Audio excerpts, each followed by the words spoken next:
പറമ്പിൽ വിഷ്ണുവിനേക്ക് ആളില്ല. വിഷ്ണുശങ്കറാനേക്ക് അന്ന് നമ്മുടെ സൂര്യേട്ടൻ ആനയിച്ചിരിക്കുന്നത് ആശാറോട്ടിലുള്ള സൂര്യേട്ടൻ.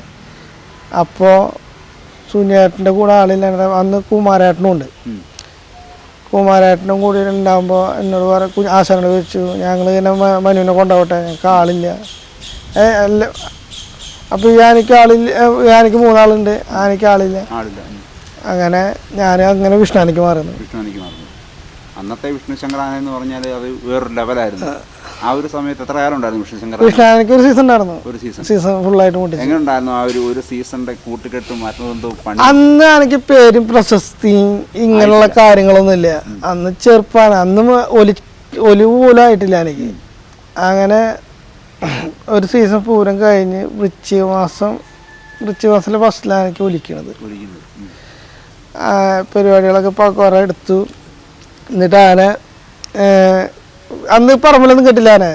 അന്ന് സുനിയാട്ടിൻ്റെ കുമാരേട്ടൻ്റെ ഒരു വീടുണ്ട് നമ്മുടെ വടക്കാഞ്ചേരിയിൽ.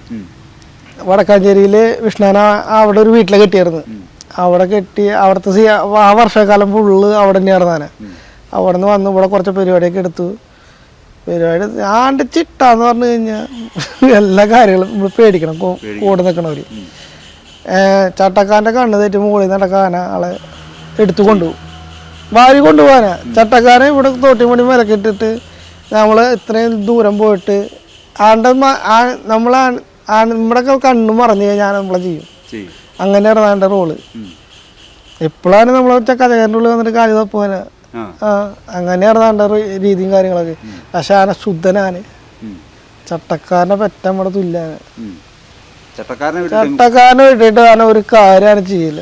ചട്ടക്കാരന് എല്ലാ കാര്യങ്ങളും ചിട്ട കൂടെ നിൽക്കണോര് അന്ന് നോക്കണാണ്. അത് ഒന്നാമൻ കഴിഞ്ഞ പിന്നെ 2ാമനും 3ാമനും അവിടെ സ്ഥാനമില്ല. 9 പിടിക്കാതെ ചങ്ങല ഇളക്കിയിടാനോ അതിനൊന്നുമില്ല. 1ാമൻ പറഞ്ഞാൽ നമ്മൾ ചങ്ങല ഇളക്കിയിട്ട് തുടങ്ങി. അങ്ങനെയാണ് വേണ്ട കാര്യങ്ങൾ. അത്ര വാശിയായിരുന്നു എനിക്ക്.